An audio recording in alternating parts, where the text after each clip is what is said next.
In recent years in Hull, crime has been falling at a record rate. You don't hear with your eyes, do you?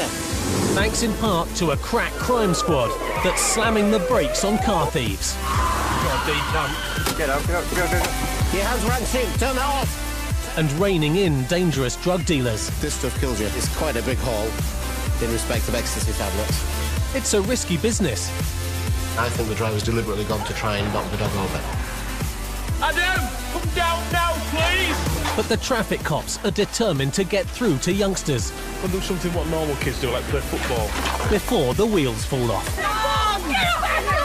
Inevitably in the job we do, there are some people that will just want to fight with you, regardless.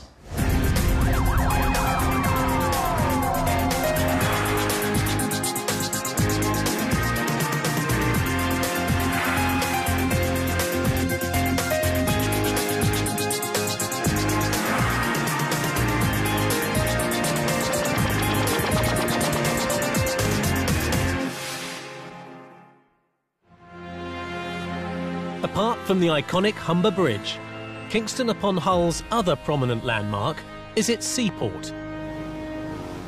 It's one of Britain's busiest. It handles freight to and from the continent, and more than 1 million passengers pass through it every year. The docks are on the east side of Hull, an area that's like home to traffic cop PC Claire Large. Having worked in Hull for the last 6 years and being predominantly on the eastern side of the city, I still probably linger around the east side of the city, purely because I know it better. And you get to know where your hotspots are and where you are most likely to find people committing offences. This afternoon, Eastern Promise is not going unfulfilled. A red flatbed transit van passed us. We were sat at some traffic lights, and as it passed, the driver just looked quite young for the sort of vehicle he was in. So we decided to go around, just have a word with him, find out whose it was, whether it was his, and what licence he had for it. As we spun around to go after him, he turned off the road we were on, down a dead-end street, which, having worked in the area long enough, you know it leads onto a traveller's site. And that might be bad news for the cops. Hey, yo, mate, you can get out. I'll run it through. We would have preferred to have stopped it before it reached the traveller's site, mainly because what usually happens is once the police car is seen within the site, everybody likes to come out and have a look. You certainly know that you are going to be confronted 9 times out of 10 by not only the person that you're going to be dealing with, but potentially dozens more. So far, so good. The young van driver has come quietly, and he's even admitted he shouldn't be driving. I caution you now, you do not have to say anything about that in defence. You do not mention when questions something which less than you. He was really casual at first, quite open and upfront. You know, he offered to us the information that there was no insurance on the van, that he didn't have a licence to drive it. He knew he was going to get prosecuted for it. It's Mike Tango 5. As though we'd been through it all before, dare I say. Should be a red transit. Have you got the keys there, mate? No, I haven't got keys on us. Where are they? Curiously, despite just parking up, the keys have gone astray. Just ask that kid over there that's walking with the idiot top on, and he'll get the keys for you. Which one? Him stood over there. All right, The little lad. Yeah. Right. Do us a favour, kid. He's asked you to go get the keys for the van for me. All right. Because the driver's not insured, the police are going to have the vehicle seized. Whose van is it? Your dad's. Your dad's? Yeah. Where's your dad? Doing the arses. Does your dad know you've got it? No, I'm not. Just going to wait for the keys now, though, to get it recovered. So, how do? All right. Has your dad got any insurance on it? Yeah, I think, yeah, traders. The vehicle came back to previous keeper details only, which would indicate that it's either recently been bought and they haven't fulfilled the logbook yet, or it's in trade at some point. Can I open the door? Yeah. Well, do you want me to go get keys off him for you? His dad doesn't know he's get got keys it. for you, yeah? Is Dad done? Oh, right. You want to get keys for you? Right, hang on a minute. It's going to change now. At that point, I let Molly know that he'd also said that his dad didn't know he'd got the vehicle. Keys That means he can also be charged with TWOC, taking the vehicle without the owner's consent. Right. Sorry, Where are you going for, love? I'm his mum. Right, but we're basically, he's driving a vehicle with no insurance and a provisional driving licence. All right? Now we're trying to establish whose vehicle it is. Well, his dad's on his way back now. Right, who owns the vehicle? His dad. His dad, right. Mum doesn't know it, but her son's worked out he's better off being the owner, Sweetheart, and she's dobbed him right in it. I'm looking him up for theft, all right? You don't have to say anything, but may I have your defence if you do not mention one question, something which you later remember. Mum, what are you doing? It's my lorry, you crank. Just tell him it's my lorry. What are you doing? You get me arrested now for theft. Wind that down. You get me arrested for theft. Whose lorry is it? Is it my lorry? Cough, man. Yeah. Could you, It's my lorry. Just tell him it's my lorry. Police to Wilmington. Just tell him it's my lorry, Sharon, before I get arrested. Thanks a lot, Sharon. Thanks a lot. Thanks a lot. Listen, it is his lorry, love. Thanks a lot, Sharon. He's taking lessons. At that point, as things started to get a little bit heated, I called up on the radio. From past experience on the site, it's always nice to have 2 or 3 people standing by just in case the worst happens. Well, listen, mate. Hey, go! Second of you. Oh, yeah, you.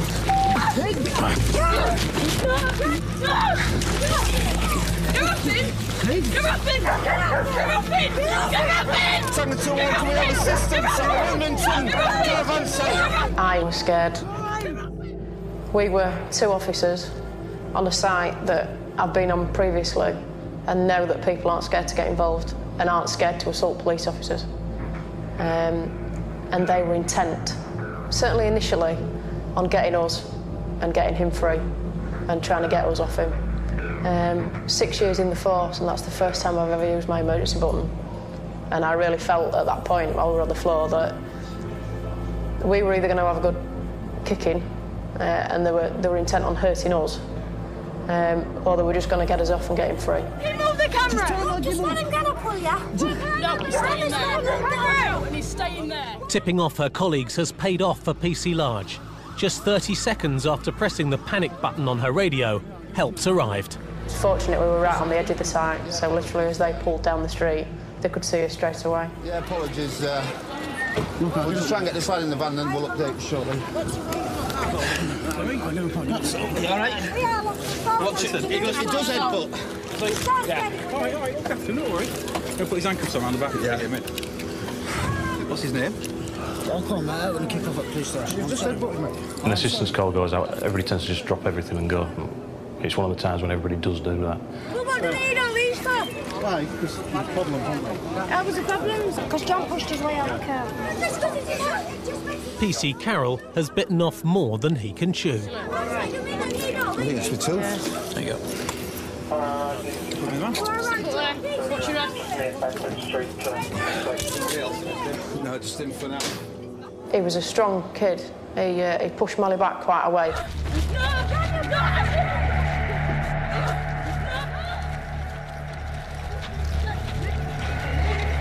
I never saw quite how he managed to headbutt Molly. Molly had a bit of blood on the side of his mouth, and that's when I found out he was losing his teeth. It's the man you Haven't got a little tooth. Meg got those too? I leave you alone for 2 minutes, don't I?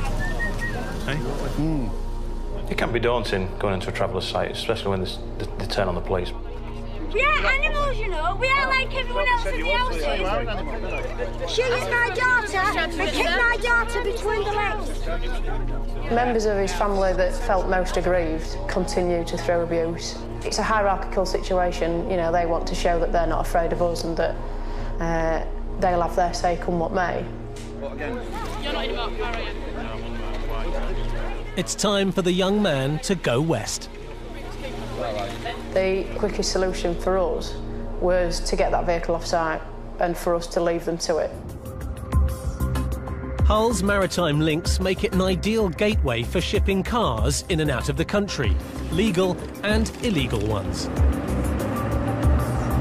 PC Andy Stainton is part of a crack team, the Road Crime Squad, that's helped reduce vehicle crime by 20%. They're constantly on the lookout for organised criminals stealing high-value cars to export abroad. 7-8, can I have a moving vehicle check, please? That means checking up on any exotic cars they might come across. It's actually a Lamborghini. Very nice motor. I say so myself. A lot of high-powered vehicles do get stolen to order and end up in shipping containers to other European countries, to other destinations in the world. The problem we've got, Andy, is we've got no PNC facility at the minute, so give it a pull, because it's going in. With no computer to check on the Lamborghini's details, it'll have to be stopped instead. If he decides to go for the open road, it's going to be gone.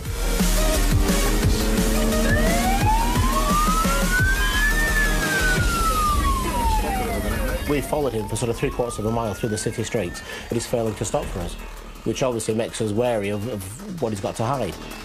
With a top speed of over 200 miles per hour, the Lamborghini Murcielago's built for speed. Luckily, the driver's not letting it off its leash. But then he's not pulling over for the cops either.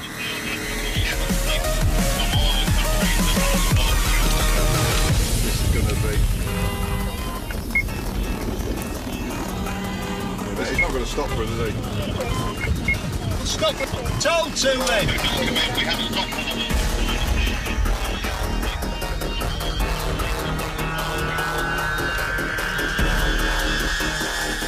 It was a giant cul-de-sac surrounded by 30-foot brick walls. Why did he not stop? Why has he come into here? Has he got some weapons in here? Has he got other people in here that are going to come out and jump us? You're that lucky I didn't stick this in the side of this car, fella, because that beamer was inside of this. Give me your keys. Get out. We've been trying to stop it since English Street, since before you turned onto English Street. You obviously don't use your mirror. Get out, please. Get out. There's no interior mirror. Oh, there is. But you can't hear anything. Well, no, what? You don't hear with your eyes, do you? As I turned in... You don't hear with your eyes, do you? As I turned in, so that's... You do not hear with your eyes, do you? Our blue lights are very, very visible. And the siren, you can hear that, even above the roar of a V12 engine. You can see blue lights, you can see us beckoning to stop you. You should have stopped when we want. Listen to me. Yeah, you understand that? Yeah, but can I make... OK, we make the rules on the road, not you. Do you understand that? Do you understand that? Yes, I do understand. Thank you. And he was shouted at and told what I wanted from him in no uncertain terms. The car isn't stolen, but it has got an illegal number plate. The absence of a manufacturer's mark gives it away. For whatever reason, he's got the wrong number plates on it. So it's a little bit strange at the minute. But it's a nice car, and we don't see many of these around. There's something very funny about the number plate. It says it's not a Lamborghini Murcielago at all. It's a Peugeot 406. It's just got the Lamborghini body shell on But yeah, he says he hasn't put the plates on. He said he's just driven it back from the show, and whoever was at the show with it put the plates on. Has he got that today, then? He's saying he's got it today, No, he's had it a while. PC Stainton believes the car hasn't been stolen to order, but he's less than convinced about the owner's reason for using false plates and has got his own theory about them. I think he's done it to evade speed cameras, probably. But I'll have a chat with him. Seems to have calmed a bit now, doesn't he? Yeah, he's fine now, yeah. I mean, most of the time, granted, it's done just to evade prosecution. I've no doubt. You go through a speed camera and it's ABC 123 when it should be ABC 124, you've avoided prosecution, initially. However, every dog has its day. We will stop those vehicles and we will find out the true details of them and of the people who are in them. And then whatever prosecution comes their way, comes their way. What's coming the Murcielago owner's way is a ticket for his incorrect plate.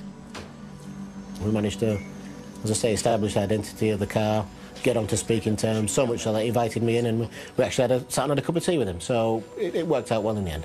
Sadly, the man's hospitality doesn't include a spin in his nice motor.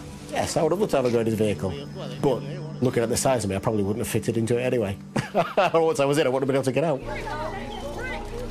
With no sign of any hospitality at the traveller's site, the tricky task of extricating the uninsured van is being hampered. Yeah, it's my dad. You? I'm pregnant. Where am I? Get off the van. No. You're pregnant, you don't want to be sitting on the van, do you? Well, that's it, wait back. If I was standing... Without the keys, the cops are going to have to wait for a tow truck.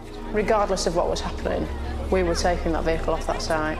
and it wouldn't have mattered what they tried to do, it was coming. Stop trying it on.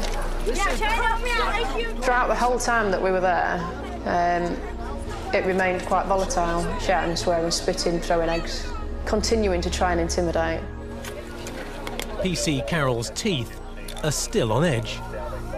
He lost one that day, he lost one the following day, and 2 or 3 days later another one worked its way out.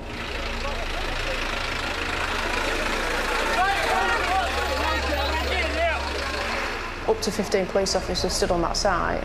We're not there for the other calls that are coming into the force.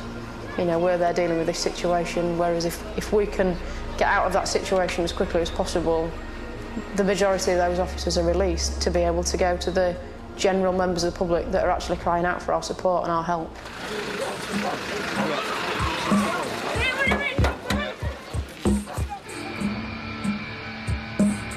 After midnight, there's a different sort of pressure for the cops. It's a time when crime increases as opportunists take advantage of the dark, quiet streets. Fortunately for PC's Dave Stevenson and Alex Weeks, the night's been uncharacteristically quiet so far. Getting into the wee small hours, been quite a strange night. Not a lot had been happening, and I think we were at quite a low ebb where it just seemed that there was nothing going to happen, and then a call came in. He stole our informant's car keys and mobile telephone number. The caller's been burgled, and not only have his car keys been stolen, but he's been relieved of his car as well. Vehicle had been stolen as part of what we call a Hanoi burglary. It's basically a 2-in-1 burglary where somebody breaks into the house, steals the car keys, and then takes the car. It's been taken from very nearby by someone the owner knows. And he has been drinking tonight. And he's also said that he lives in the Portobello Street area. We were looking for a blue Peugeot that had been taken by a suspect who had been named as a kid called Leon Armstrong. And he was predominantly known for working in and around east of the city. Tango 3-1 further. You see if there's any dog handlers available and what the status of Oscar 99 is. Because of the nature of the job, we put in some requests through our command centre for Pursuit Management Authority to see if there were dog handlers in the area, see what the status of the helicopter was, and what other roads police and resources we had that could assist should we get a sighting of the car. Tango 3-1, Oscar's airborne at the moment on the south bank. Stand by again. Lee Armstrong, have they got an identification ID on there? To have somebody ring in almost instantly after the offence has happened, you know, you've got to be on a winner. There, what's that? Peugeot 206. And the cops have suddenly got that winning feeling. For once, we're there, we're on the front foot. He's not expecting it, and not expecting us to be coming down the road towards him like we were. Tango 3-1 vehicle failing to stop, Marfleet Lane, Sierra 532, November Alpha Charlie. 352. Responding up to the train. It's right onto Maybury Road. We've got a decamp. Get out. Alex jumps out of the car and goes straight after the driver of the stolen car. We weren't aware there was 2 people in the car until the second kid got out the passenger side and legged it. When we've sat watching it, all sort of, you feel like it's almost slow motion. The driver's door opens, you know what's coming, you know they're bailing out. And I initially thought the driver was going to get himself run over because he'd left the car rolling. And I thought his legs are going to go under the wheels. The passenger hasn't quickly got out of the car and gone. He delays a couple of seconds before he gets out of the car. The car rolls a little bit further before it eventually comes to a stop, at which point I'm in a position to actually stop the car, get out and then go after him. The driver hurdles this sort of maybe 4.5-foot fence and he's away. He's like a whip it up down the side of the drain bank. Like, great, terrific. I've got a foot chase here with somebody that's hurdling fences. So I sort of hobble over the fence in my own unique style, and off I go after him. As I'm about to put hands on him, he darts to the right. But there's only the drain to the right, and it's the size of a small river, and he's jumped right into it. You've got a male in the water. Climb yourself out, fella. I lost the passenger because I stopped to see what was going on and obviously to help Alex. He can't get out, Dave. As Alex has got close to him, the kids tried to do a quick turn and run back in the opposite direction. Too close to the drain bank, lost his footing, straight down the drain bank and straight in the water. Stay with him. I'll go get the lifeline. Yes, I'm talking to the male. My colleague's returning to our vehicle to get a lifeline. He's stuck, he can't get out, the banks are too high. I start stumbling down the edge to see if I can get a sighting of him, and it's Stinging Nettle Central. You all right? Keep talking to me, fella. Whilst Dave's away, he goes completely silent. Dave, left, directly down in front of you. Right, fella, I'm going to drop this over to you. I'll talk to them, Dave. Yeah, the male in the water is the driver of the vehicle. You ready? Yeah.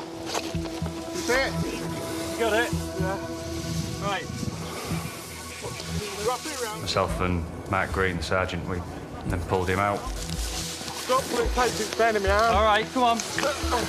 Go on. Come on. I'll update them that you've got him out. Yeah. Come on. Stop me. Just to let you know this male is out of the water. The lad's been rescued from drowning in the drain, but what he was doing in there in the first place is a complete mystery. He's denying he had anything to do with the stolen Peugeot. It's quite funny that you've seen him run from the car, go into the water, we then take him out of the water, and he's still saying it's not him. With the alleged driver safely detained, the crew of the police helicopter overhead are setting about finding his mate. From Oscar 9 now, we've got a male just come out of Auburn Avenue, right onto Portobello Street. Things played into our hands. There were no buildings in the way, and we had a nice clear shot of where he came out at the side of the drain. Most car thieves know they can't outrun the eye in the sky, certainly not on foot. But this one's giving it a go anyway. Once he heard the engines, that's when he tried to hide from us. But unfortunately, the camera was locked onto him. The patrol car stop, he's in the area where you are. I believe he's in a bush on the corner of Hemswell Grove. On the thermal image, you can see quite clearly that he's hiding in the bushes from us. From Oscar 9, he's with an officer now. He was a taser officer as well, and he used a taser challenge to actually get the kid in custody. Yeah, the male that's now in custody originally ran out of Hopkins Street and ran past the top of Auburn Avenue before going into corner of Rimswell. Because we'd offloaded the driver into the van, we were in a position to assist in conveying the passenger. There's less risk being a passenger in a stolen car. They'll usually get off more lightly than a driver. There's still a catch well worth suffering a bit of nettle rash for, though. It was all over both my legs, were just completely stinging. But it was mainly my arm, my right arm. I don't know if I caught it as I went through, but the bottom part of my forearm was just covered in a red rash for the next 24 hours. We heard about those nettle stings for the rest of the night, and even, to be honest, I've heard about them since that time. Unlike his pal, the passenger's singing. This young lad just wanted to talk, and he just kept saying things like, "Oh, I was in bed, I didn't know it was stolen, I was sleeping. My mate came round and said he'd just got this car for 300 quid, and he had the keys and everything." If my mate turned up and said, "I've just bought a car at 2:30 or 3 o'clock in the morning to get a few choice wares before anything else," I'd slam the door in his face and I'd be going back to bed. I certainly won't be coming downstairs and getting in his car and going for a ride around East Hull. This gentleman was stopped after a failed to stop. Detained by police officers a short distance away from the failed to stop after running from the vehicle. The driver was somebody that had just been released from prison. I suspect in his mind, he's come out, he's got nothing to lose. He doesn't have a licence, so he can't lose that. He doesn't have a job, so he can't lose that. These young lads will continue to come until one day they either grow up or they do something so serious they injure somebody else or they kill somebody and they end up getting sent to prison for a long time.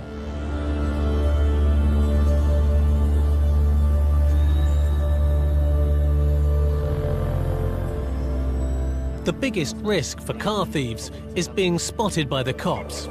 So, to deflect attention away from themselves, they'll often put false plates on and try and look like a normal driver in a normal vehicle. But it doesn't always work. Papa 479, Kilo Bravo uniform. Young lad in it, 2 females in it, and we just didn't really like the look of it. Picking out the suspicious looking from the normal is second nature to PC Stainton. We've done various checks on the computer, and it's come back as a vehicle that didn't corroborate with the vehicle we were following. So that suggested it may be false plates. So Roger, we haven't made an attempt to stop the vehicle yet. We are collating intelligence in respect of the occupants. It is 3 occupants. It's just this matter of driving at the moment that causes us concern. But we're just monitoring its progress along the A18. We do have a lay-by just up here. Whoa, way up. We're in. So right towards Caistor and Market Race, and we're going back to stop it. It's turned right into a country road, fairly narrow road, grass verges. We've then beckoned for it to stop. It's moved to the centre of the road. The driver's had enough of being normal. He is reversing towards us. We are suitably qualified. He is reversing towards us, and now... It's reversed some 25-30 metres. Simon's in reverse, reversing away from it, and at that point it's a little bit sort of Keystone Cop-ish as such. The BMW's alongside thinking, well, do I stop and reverse or do I stay? Anyway, the BMW's remained where it is. He's engaged first gear and the pursuit's begun. The driver's reversing, but there is no traffic on the road. Confirming Oscar 99 can left and other resources clear. The A18 runs right past Humbersides International Airport, which, as it just so happens, is where Oscar 99 is based.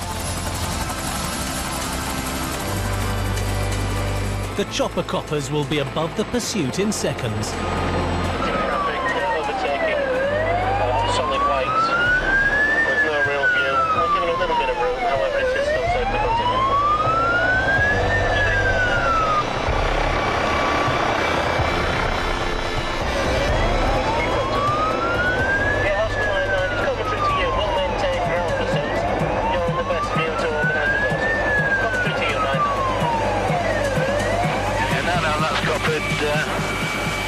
No deviation, we're positioning the aircraft to the front of the vehicle to give them eyeball with us. Hopefully it may change the minds over. The speed is now 70 as it accelerates beyond traffic from the same direction. Seeing the helicopter overhead has only made the driver even more desperate to get away. Heavy, as we have a system of roadwork. Oscar 99, the vehicle has gone off-road, it's a left, generally towards Brigg. Over. The vehicle is slowed down, we suspect it may have damaged itself mounting the cable. Still Romeo 5, didn't keep your chemistry coming close with us. Yes, I'm struggling with comms here. There's no in the village of Brigg. Traffic is slightly heavy. The car thief's having a crack at driving continental style. He's coming into Brigg town centre on the wrong side of the road. Man's warming up the roundabout, now descending towards the roundabout. And precariously taking the roundabout the wrong way as well. Taking the third turn, generally the ring road around Brigg. Patrol Unit Division, consent for time for Stinger, reply. The driver's got it all wrong. He's heading straight for the police station, and the cops are waiting for him. It's gone over this thing, I popped all the tyres. Even with burst tyres, this driver still has no intention of pulling over. We're still failing to stop, however. We do have marked vehicles around it. It's in towards a dead-end roundabout. And he thinks he's found an escape route, round the back of an antique dealer's. Round and co and a stop. It is reversing towards us. Minor damage caused, but no problem. I'm afraid.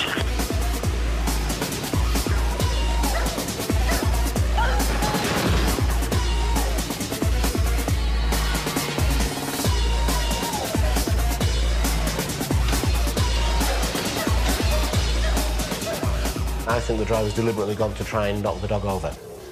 You can see it quite clearly hit the dog and push it towards the wall of the antique dealer's. It goes sort of up onto the bonnet, you can see the claws on the bonnet, and it pushes it and it skids along the floor and hits the wall. We're obviously milling around trying to get the driver at this point. As he's doing that, he actually squashes a police officer between a parked vehicle and the subject vehicle. And he's sort of, you can see him sort of roll along the vehicle. The squashed officer is the dog handler, and he's had a narrower escape than his dog. Had it not been for the black vehicle being hit and moved, he would certainly have been crushed between the two cars. This youth was determined to get away, and he was going to do anything. He reverses, collides with another vehicle, and eventually then we managed to stop the vehicle and subdue the driver and get him out. The two girls in the back of the vehicle, both of whom were teenagers, absolutely terrified. Are they all right to transport? Afterwards, it became apparent that they'd been screaming at him to stop, straight away. The dog did get hold of the driver, and I know that he suffered a bite to the leg. Rough justice, some would say. Hotel 25. As luck would have it, that scene's overlooked by a veterinary surgery. The vet comes across, the veterinary surgeon, says, "I want to have a look at your dog, please. I've seen what's happened to him. Bring him in." No charge, nothing at all. No, I want money. I want to see the dog because I've seen what's happened. And the dog had a 10-minute checkup by the vet as well, so it was a strange story. Odd.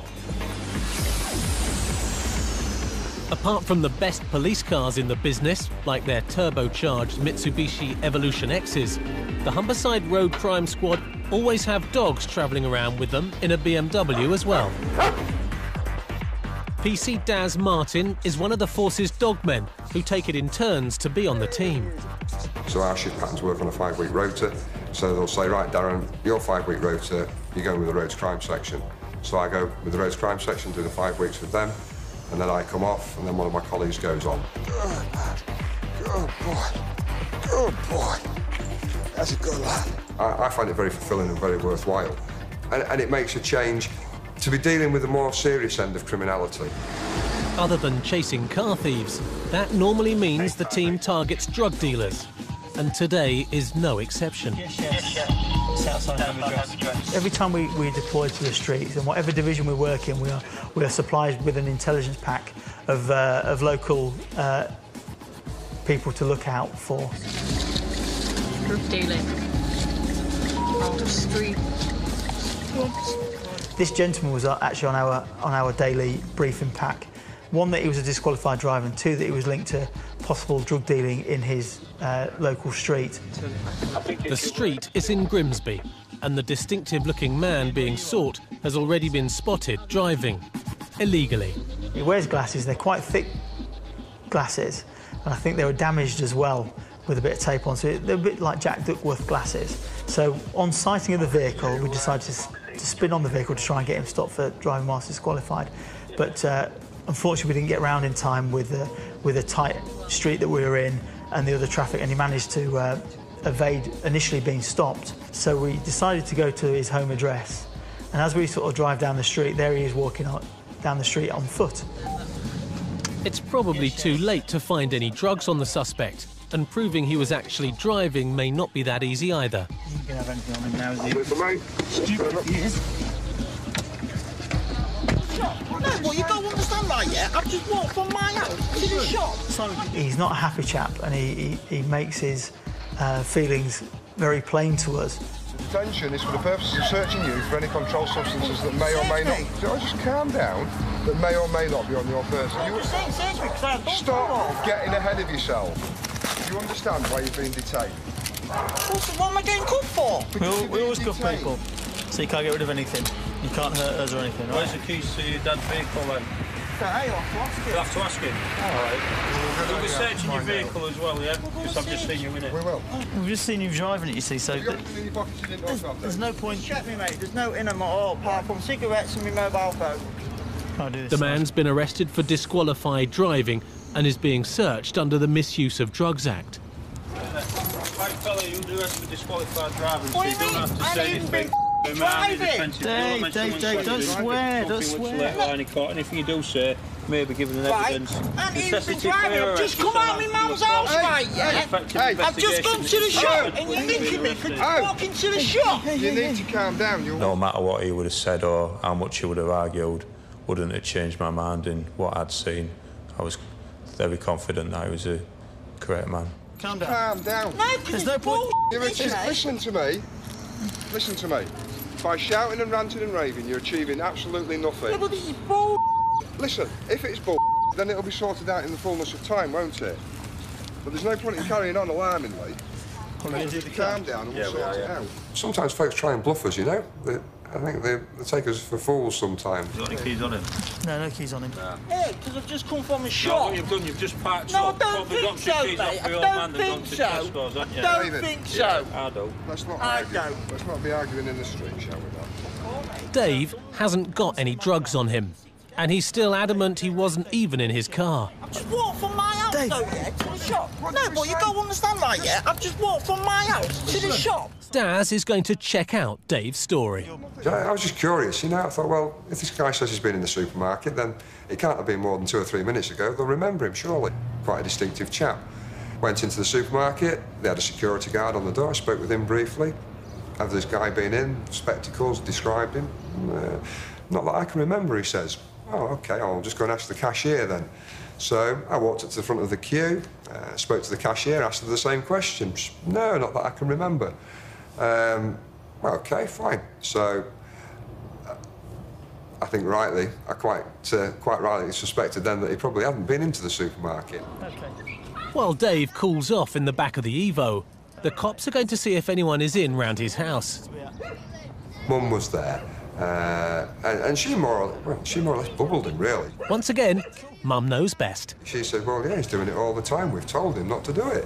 Which obviously, you know, confirmed the fact that he had been driving. But there's another problem. Get out of the way. Dave's escaped. And all of a sudden the door bursts open and there's this chap with his handcuffs on and quite irate, ranting and raving and charging down the corridor. Get out! Out you come! Get out, you must Dave. Come out here. Come out here, it's all right. Can't be mum's house. You're under arrest, you do as you're told. Swanning about doing as you please. Stand up. I will if he gets me neck. You need to calm down. You need to get Hey, are you going to calm down or am I going to have to get a van down here and put you in the van? Get him off your neck then. Sit in there. Throwing your head about. Stop throwing your head about. Dave, sit in there. Put your feet in there. A short oversight by us was that the child locks weren't on the driver's side of the vehicle, and he actually gone from the passenger side where we placed him through the vehicle and got out the driver's rear door. Dave has only run into a lot more trouble. Your mum man said you came back from work in the car. Yeah, back from work in the car. Listen. Your dad is away picking up, is it your sister? Yeah. Now, creating and bawling is only going to make it worse. No, I'm just pissed off that I was steamed in my mum's house. No, we haven't steamed in. You know what I mean? We haven't steamed in. We knocked on the door, she invited us in. The only person that's kicked off is you. Yeah, because you just got in my mum's house, there's no need to. Of course there is. We need to get the keys to secure the vehicle. Well, my dad's got them. Well, he can't have. Well, he has. Well, why would your dad have the keys? Because it's his car. Well, your mum says it's your car. No, it's my dad's car. OK. I think you'll find my dad will tell you that. No worries.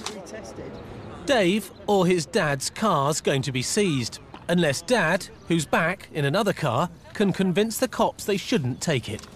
It proves beyond reasonable doubt that his dad wasn't driving the car, he was driving the car.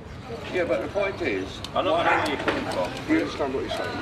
That's my car, and I don't see why you should take my car. Because he's been driving. No, all right, right, you've got to take it, put it in the compound. I've got to pay to get that out. Right, well, that's an issue. Okay, then. No, I'm not having you take it. So I've got to pay £100 to get the fucking thing out. No. It's £150. Yeah, we are taking it. The man's pleading isn't washing with Daz. It's a bit of an awkward position for a dad to be in, you know. I can sympathise with him a little bit.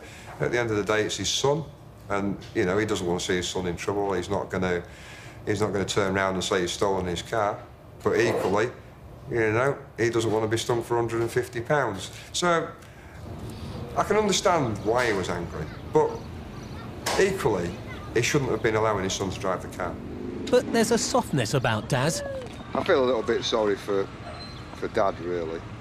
I just wondered what your thoughts were on it. Could we maybe cancel the recovery, or do you think we should carry on with it? He's on to his boss to see if the pensioner can keep the car after all. Apply a bit of common sense, and I think that that's not you, Councillor. Yeah, OK, that sounds good. I'm sure he'll be pleased with that. I shall get on with that, thank you. At the end of the day, we're a public service, aren't we? And, you know, sometimes it does us no harm to be, you know, to yield a little bit sometimes, I think. Apply a bit of discretion, I think, rather than have Dad pay 150 quid. Just point out to him, obviously, if it happens again, then the chances are that we will tow it. Right.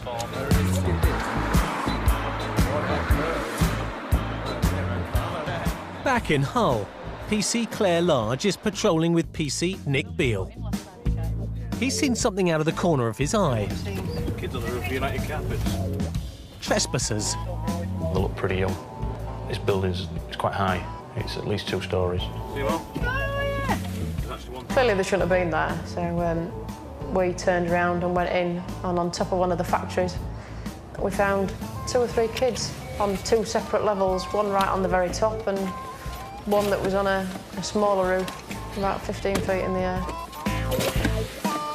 A couple of their friends have been caught at ground level.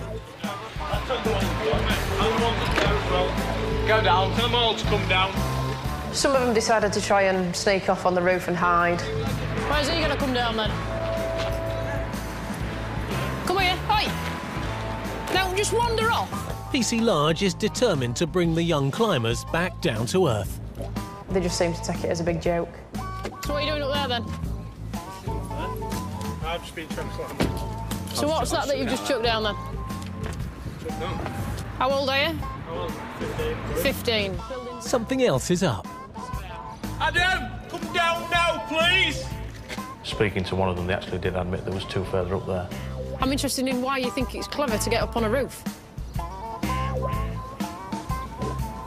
Do I get any answer from you? You think that being stopped by police because you're up on somebody's roof, chucking stuff off, which you can try and deny, but we saw you do it, because trust me, if you start getting to us at this age, it'll continue. Adam is still continuing to defy the cops. Adam, if I have to get the helicopter out, you will get locked up for wasting police time. You have 5 seconds to show yourself and come down. Correct me if I'm wrong, but will you not be taking exams this year? Yeah? I think we've got some in a couple of weeks. And what's going to happen is, I'll contact your parents, tell them what you're doing, and you then are left tossing it off on a roof instead of studying for exams, which will determine your future. We now have to spend our resources getting a helicopter across to make sure he's not on that roof, because if he is, he needs to come down, because we can't leave him there. We asked for our helicopter to come across and do a flyby of the roof, but unfortunately they were engaged elsewhere. And in the end, we had to get Brigade down to come and help us with their long ladders. The last thing we need to do is drive off thinking that we've got everybody off the roof and an hour, 2 hours later be called back to somebody being found having fallen from the roof when they're trying to get down again. The firemen have quickly managed to erect their ladder, but unfortunately, there's a slight complication. They're not going to climb it. With neither the power of arrest nor the training to deal with offenders, they're handing the job back to the police. I found it a bit bizarre, bearing in mind that they're the experts with ladders and going on roofs, but on this occasion they didn't seem to want to go. It was steep. It was a long way up, and it was a long way down if I fell. Fortunately for me, I'm amused that it wasn't me that was going up, it was Nick. Once on the roof, it was quite clear it was a solid roof. It was checked and there was nobody up there. And I think they've gone down the other side, probably down one of the drain pipes. I know you're all young and none of you know what you want to do with your lives, but trust me, this isn't the way forward. Because this is going to be kept on record now. What made me want to go in the police? Because I want to catch bad people doing bad stuff. And there's plenty of bad people out there for me to catch doing bad stuff. All right? The wetback kids know they're just kids that shouldn't be on there. And to be fair, they needed educating. I think Claire educated them. Any fresh damage to the building, lads? You're going to be the first one to come and lock up. Go and do something what normal kids do, like play football. That's what I actually said earlier. Yeah, we'll go and do it then. Clear off. I think you need to apologise to them as you went past them.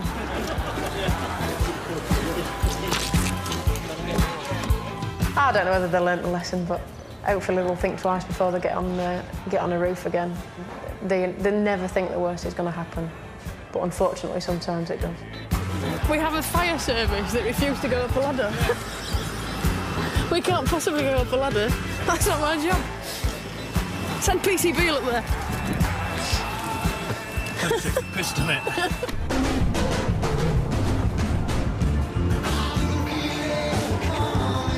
Catching sight of the unexpected and knowing when something isn't quite right is what makes a good traffic cop. In East Hull, PC's Dave Stevenson and Lee Robinson have been stopped in their tracks by something unusual. There was a wheel, or what was left of a wheel, in the middle of the road, a tyre and a load of debris. A bit of detective work is required. Lee being Lee, he likes his technical side of vehicles, shall we say. He knows they should have 4 wheels. You know what's interesting is that felt warm. Yeah. Before it goes cold, there's a trail to follow. Gouge marks around here, look. And as we set off driving again, I noticed some grooves in the floor, which were obviously from that same car. I can't see that anybody's going to have stopped and changed it, personally. There's every chance the car that's lost the wheel is very nearby. It was easy, really. It was just a case of, see the gouge marks, just keep driving, following the gouge marks in the headlights, until we eventually came across something. That's it. Hey up. Runners. And they have. There it is. But they've just missed whoever was in the car. And as the headlights shine into the distance onto the car, there's some bodies leg across the road, straight through some P-bars and straight into one of the little snickets, and the rabbit warrener runs and just disappear. We've just disturbed 4 lads on Chalksdale Grove, changing a wheel on what appears to be an SMV. They've made it off through on foot towards Cambridge Grove area, a Rover 416 in red. It does have TWOC damage.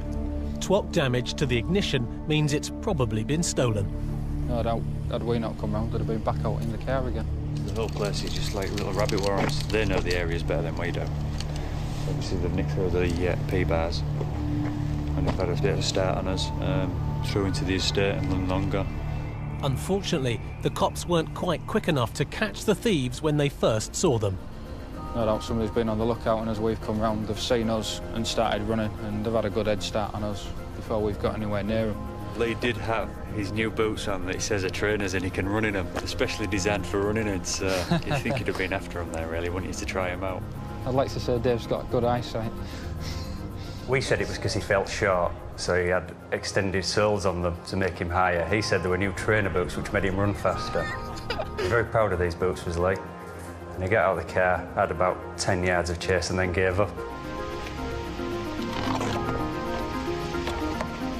The road obviously was badly grooved and badly damaged from where the car had driven down at.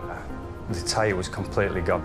The car was quite badly damaged, to be honest, on the front near side. There were some tools and some nuts from the wheel on the floor. So they'd obviously been trying to change the wheel and hoping to get it going so that they could carry on driving. If we leave it, they'll come back for it. Some of them will they'll take a car from Westall, drive out to the C Division somewhere, dump the one, nick another one, drive around in that for a bit, dump it, nick another one, drive back into the town and then dump that one somewhere and then walk the last half a mile home so that it's nowhere near their house. Yeah. Free transport, isn't it? A recovery truck has arrived to take away what's left of the thieves' free transport. And as luck would have it, the driver's got a hot tip about where the car may have been stolen from. Coming here, he's driven past another recovery agent's yard. A notice that the gates have been smashed and, incriminatingly, some debris from a Rover 416 left behind. Hot tips are invaluable to the cops. Back in 2007, they had an anonymous caller to thank for a major drugs bust. He phoned in with details of a consignment being brought into Hull on the A63. An unmarked vehicle saw the subject vehicle, monitored its progress through the A63, etc., into the city of Hull. Near side lane, just approaching the 40 limit. He called us, we've arrived as a marked team and managed to get behind the vehicle and stop it near to the William Booth Hostel, near to the centre of Hull on the A63. Okay, we got it.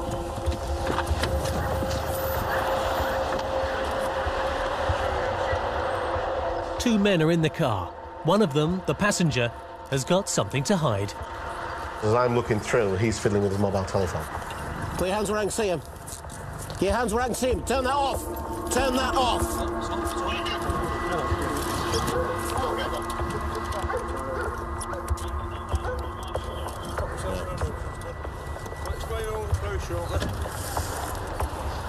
The informant was right on the money. A huge amount of drugs, far too much to hide. Careful, mate, it's open. We'll wrap it up again. I would say probably in around about between 3,000 and 5,000 ecstasy tablets.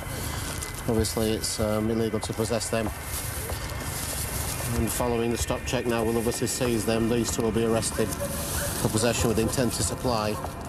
If you minimum estimate at 5,000, you're looking at £2 per tablet, £10,000 worth of gear. Amounts like that, there is no way that they can say that's personal use. So quite clearly the evidence is very strong to suggest that they're going to supply that on again. This stuff kills you. There's many parents out there who've had young ones, loved ones who've been lost because of this stuff being taken. It's too dangerous. It's chemically made. You don't know what the ingredients are. You don't know if one will do any damage, if two will do any damage. And ultimately the people who peddle this stuff deserve to be away behind bars. And the more we can take off the streets and recover, the better. It's quite a big haul in respect of ecstasy tablets. The two men are going to be read their rights at the police station. Meanwhile, for the rest of the team, there are more inquiries to be done. And speed is of the essence. Obviously, with that amount of drugs located in that vehicle, our main concern then is what is perhaps at the address of the driver and the address of the passenger.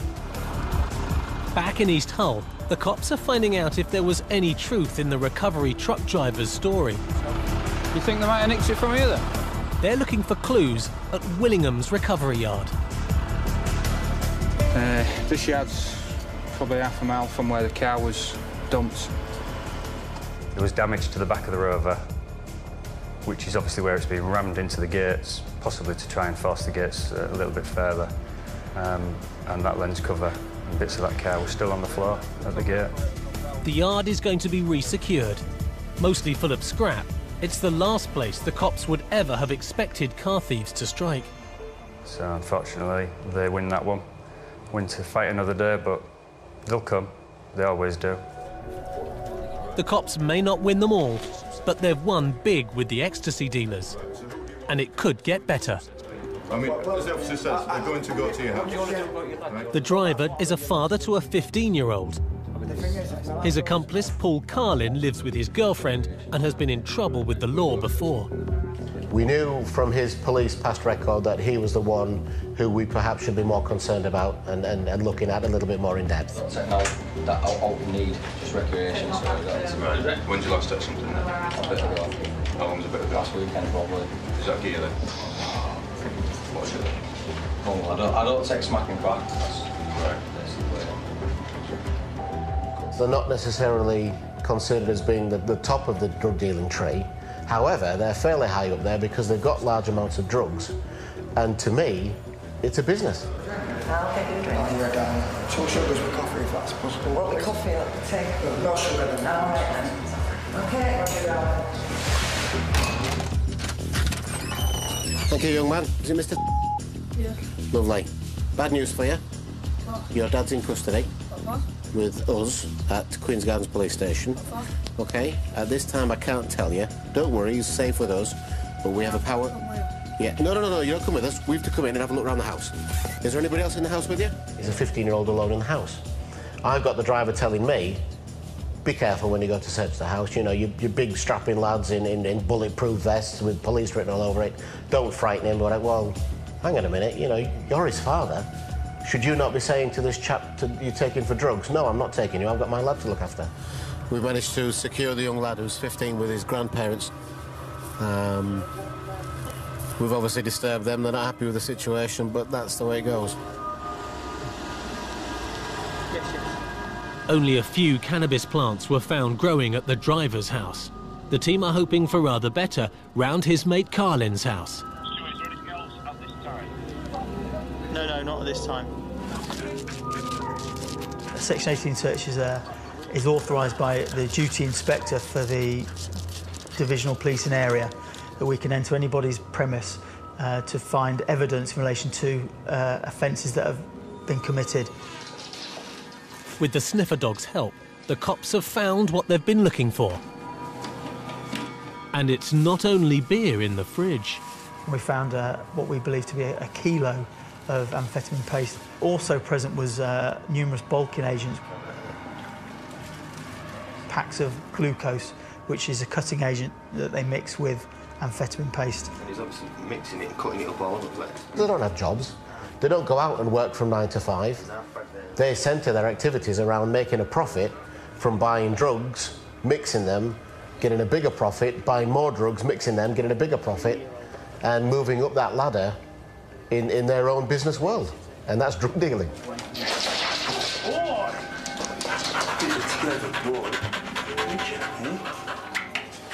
A rather disturbing tool of the drug dealing trade has been found as well. It was like something out of Lord of the Rings. It was unbelievable. It was a baseball bat-sized piece of wood that had attached to the top end of it a foot-long scalpel blade, which is the only way I can really describe it. It was a weapon, and quite frightening.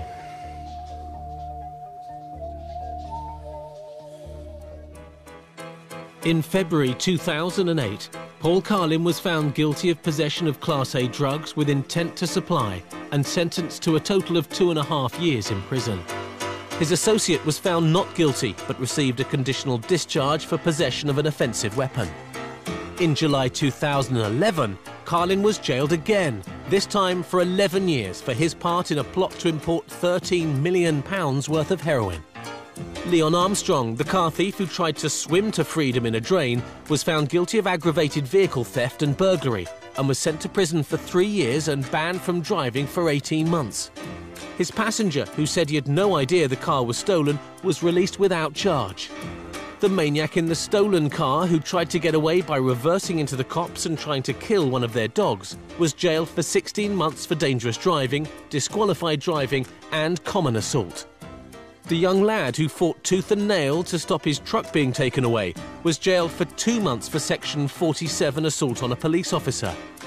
He was also given 12 points on his licence for taking a vehicle without consent and driving without insurance or a licence. And Dave, the escapee who had only been out to the corner shop, was found guilty of driving whilst disqualified on 4 separate occasions and driving dangerously on another. He was sent to prison for 12 months.